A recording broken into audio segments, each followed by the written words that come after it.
Welcome back, South Florida. This is Rixus Alfonso, host of the Here's Help radio show. And here with us to continue the show is Cornell Bunting. Cornell is here. He's an author and programmer. Welcome, Cornell. Welcome. Thank you for being here. Thank you. I'm happy to be here. So you have written a children's book called Lion with No Roar. Yes. Finding His Calling. Yes. I cannot wait to hear all about that. How did you come up with that name, first of all? It's the reason I came up with the name. I'm Leo, so I'm a big fan of the lion. The lion, okay. And so the reason I wanted to put this one out first, because this is actually the first of 8 kids book that I wrote already. But my kids in school, my 10-year-old and my 8-year-old, they've been having kind of bully issues, but not say where they're getting beat up or anything. They're getting more picked on. Yeah, and then I have like my son. This kid traded his Vans for my little man's LeBron James. So he just, just little stuff that just they take. He goes in the piggy bank, takes money, take the kids to school. So I feel like I wanted to touch on some areas for the kids that feel like they're not maybe good enough, and self-esteem. Yeah. So this book is more where you see a lion, automatically there's a roar. They're going to be that automatic respect. In this one, I wanted the lion to have no roar. That's one of the reasons I decided to come out with this one first. Okay. So tell me a little bit about the book. What's the book about? So the book is about king and queen that the king has gotten to a point in his, rulership that he's older, and now they need to think about who's going to be running the kingdom next. And so he has a younger brother, Victus, which is played by Kirk back there in the trailer. And then his wife is concerned about the younger brother because he's evil. And so what she did was she prayed to the gods because whom I guess is not. Isn't that usually the story with lions? The other brother's usually the evil one? I guess so. So what happened was the gods blessed them with a cub. But because they were, of age, like I guess they're at age where you're not supposed to have cub at that age, I guess. So his issue wouldn't be no roar when he was born. So they had to help him to find that calling, to find who he was and his purpose, but then he had the challenge of his uncle, wanted to get him out because his uncle wanted the kingdom as well. So it went back and forth a little bit, and it looked like the uncle had actually taken over the kingdom for a little bit, but so I wanted to do it where people would still they would keep reading all the way to the last page of the book. Okay. And there is a similarity here to what happened to your sons where they were being bullied. Yes. So the cub was sort of, I'm getting the story now. Yes. The cub was being bullied by the uncle. So your children were being bullied at school, and this is a message that you want to get out. Yes, I just wanted to get this out and, just kind of let a lot of kids understand, it doesn't really matter what your issue is. If you believe in yourself and you believe in, I believe in God, so I like to bring him in a little bit as well in whatever I do. And, so I feel like if you include him, whatever is not impossible, whatever you think of that you feel like you can do or accomplish is possible. Wonderful. That sounds wonderful. And so this is the first in a series of 8 books.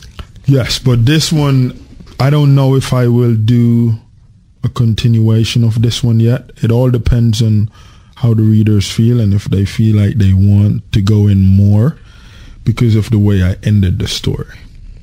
Okay. And so we're not going to tell our audience how you ended the story because then they're not going to go and buy your book. Right. So where can they find this book, Lion with No Roar? They could find it at any online bookstore, Barnes & Noble, Amazon, Books Million. So you're published, you're out everywhere. Wonderful. How long has it been out? This has been out maybe 2 months now, I think, yeah. Yeah. So it's very cool. Yeah, still new out there, and you know, we have some trailers out right now. We actually did 2 already that just kind of give the watchers hints of what happened in the story. You know, so and one of the bigger part is Victor, so now evil, he's been in it, and so he's kind of been a little bit out there for me. And so, you know, Kirk, he goes with me some of the places, you know, the people want to see who Victus is, so they get to meet him as well. They get to meet the evil uncle. And the evil uncle is sitting here with us in the studio, but he's not talking, so I want to know why he's not up here on a mic. I told him to be over there. You should join us. Come up and join us, because I mean, you're the evil uncle. You got to be here. I want to get your take on how you feel about the book. So tell me, how do you feel about the book, and what made you want to portray this character?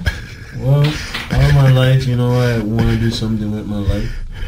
You know, well, Cornell Bunting discovered me, you know. He said he wanted, you know, I look like the character, you know, he wanted me to play it out, you know. But like I said, I always want to change my life, want to make it better for my kids, myself, you know. And now you're helping kids with, you know, kids that are being bullied. So I think that's wonderful. Yes. I have my 17-year-old. I'm not. Oh my God, he's 19. I'm trying to make myself younger. Yeah. My 19-year-old didn't tell us that he was being bullied when he was in 6th grade. Wow. And so he was being bullied quite a lot, and he finally hit the kid, and they got into a fight, and then they both got in trouble. Yeah. And that's when we found out, when he came out and said, look, he's been bullying me all this time, and we didn't know. Right. And he had been acting out, and he was getting in trouble all the time, and we didn't know that he was being bullied. So it's so important to talk to your kids, because we thought everything was fine. We didn't really, we just thought he was acting out. We didn't know, and until the fight happened. And after that, he was fine. That was in 6th grade. And I think it's kind of like that coming of age, you know, when you're in elementary school and you've been in the same school for so many years, and then you go to a new school and there's new kids that didn't grow up with you. Yes. And I think that's kind of like when it starts. Maybe like also like at the beginning of high school, when you, you know, you change and there's new people, you know. Yes. And my son is one of those kids that's very... he gets along with everybody. To him, it doesn't matter where somebody's from, you know. Right. He wants everybody to join in together, and you know, my son's disabled, so he's had a lot of surgeries, and I think that's what helps him be so, you know, diverse. He's been in the hospital with so many different. He's had 44 surgeries. Wow. Well, he's been in the hospital with so many kids from so many countries and so many different hospitals that he's used to being around multinational, multicultural people. Right. So to him, it's easy to make friends in any situation, you know. And I think that when he was being bullied, it was because he was disabled, so the kid was calling him all kinds of names, and he didn't want to tell us. He wanted to be strong, but finally when he told us, we got him some help, you know. We talked to the teachers, and we were happy that he did end up, I'm sorry to say, hitting the kid, because he deserved it. Like all the time picking on him, he just, you know, he built it up, you know. Some kids I do find will act out, you know, immediately when stuff like that happens, but some kids, they'll keep it in because of what is probably being said to them by that other kid, you know, and them not trying to have all that weakness being out there, so everyone is laughing at them, you know. And have you always been an author, or have you done other things in your career? So in high school, I actually wrote plays for my school, and so we did a lot of plays at like this Ronnie William Entertainment Center in Jamaica. That was a pretty big place. So I've been writing stories, but I kind of put a break on it after high school, and I think after my 2 series, you know, I did hospitality for a little bit, got some awards in that, you know. Then I went into technology, computer, wanted to understand, you know, the computer, and then wanted to understand how to build games. So I actually even have 7 stories I wrote that at some point I want to bring those to life as video games as well, you know. Okay. Yeah. So. And do you have this book on audio, or do you do it on audio? So I actually just talked with Clit, who is he's a retired, you know, news guy. He does voiceovers and stuff like that. So he's gonna be doing the voiceover for the book. But we do have the ebook version and on all those places. I gotta tell you, I'm very busy with my work and my charity work and things like that, and I love to read. But I found myself that I would have 2 or 3 books on my nightstand, and at night I would try to look, but that iPad was calling out to me to play those those casino games, So what I find now is that I buy the audiobooks. Yes. And I have it on automatic, so whenever I turn my car on, the Bluetooth, instead of listening to like regular radio, I do that sometimes as well, obviously, but I have it on, so I like to listen to my books, and I really feel that I go through a lot of books this way. Well, it's a lot easier, I must tell you, because for everyone that is interested in the story right now, they're going to be in for a treat, because what I'm doing with this as an audio is it's going to have the jungle sounds to it as well. We're trying to bring it alive as far as when the listeners are listening to the whole story. It's very entertaining. Just want to just keep listening. And it is for children. Yes. So it's cool. You could put it in the playroom while the kids are playing, and they can be listening to the story being narrated to them. Yes. Yes, and I don't know if Marshall want to talk a little bit on this, but we've decided to put together a curriculum.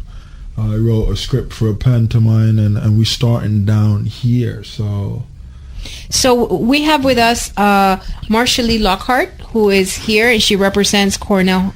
Yes. Tell us a little bit about you.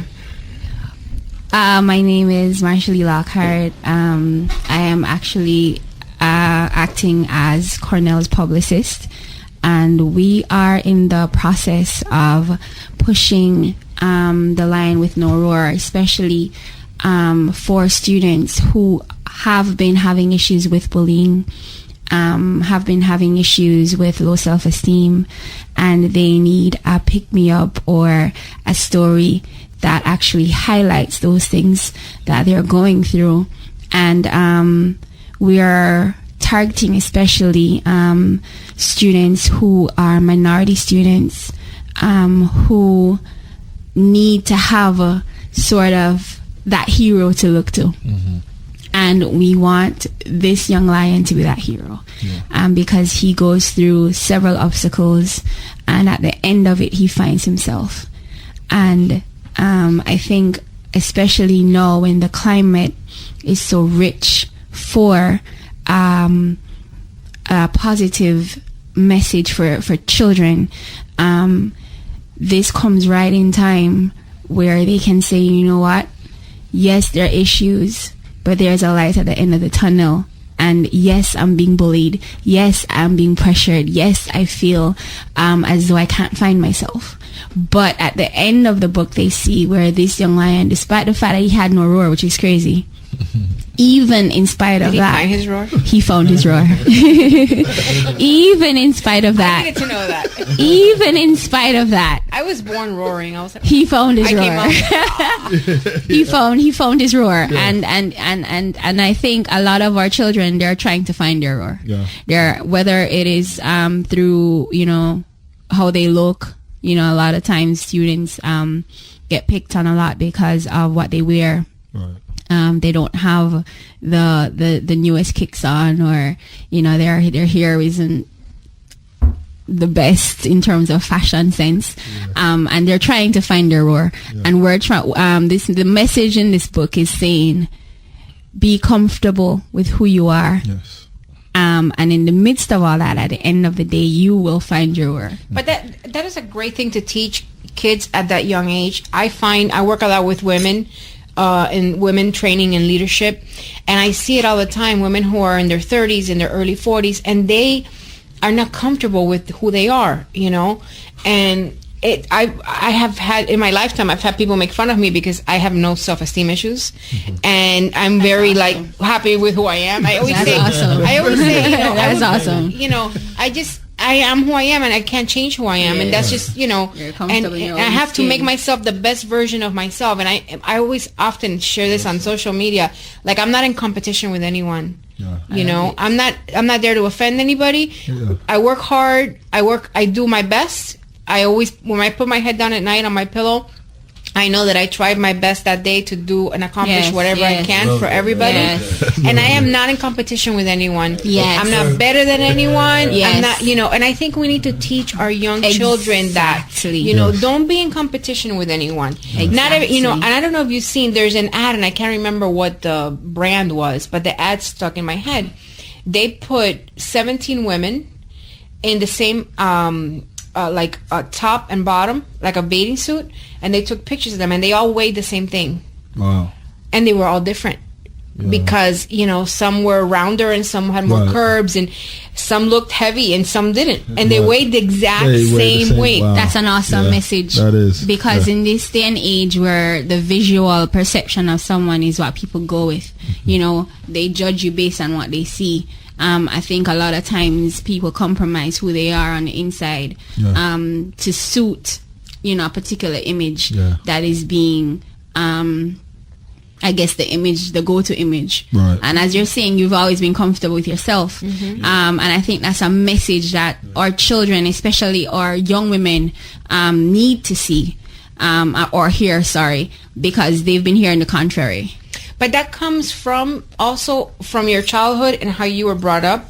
I was always made very comfortable about myself by my parents, by, and I gotta say I had very good women role models around me that were okay with themselves. They're my mom, my aunts, my grandmothers, they were very secure women, and that transcends into the child. It does. I always tell people, I grew up in Cuba in a 1-bedroom apartment. They had no running water at all. Like we had to use a bucket to. My mom would heat up water in a bucket for me to bathe every day. Well, it's the same thing. We're island, island style. And I never felt poor. No. Ever. I never did. Perception. I didn't feel poor. I was so happy. I loved our little apartment. I loved our family. When we came here from Cuba and I had all these luxuries, I felt like, wow. Yeah. Now we're like, we have an apartment with running water. We're millionaires, And I've always been comfortable. It's just who I am, But I think we need to teach our kids that you don't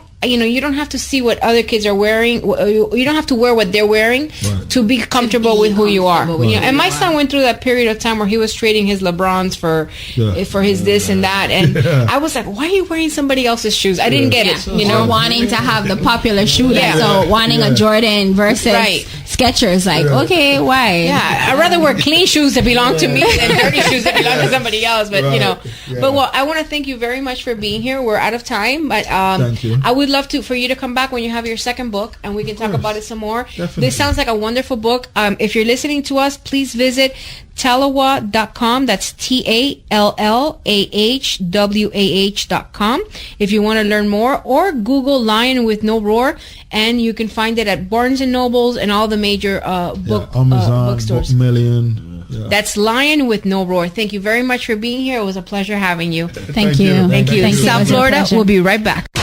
You're listening to the Here's Help radio show.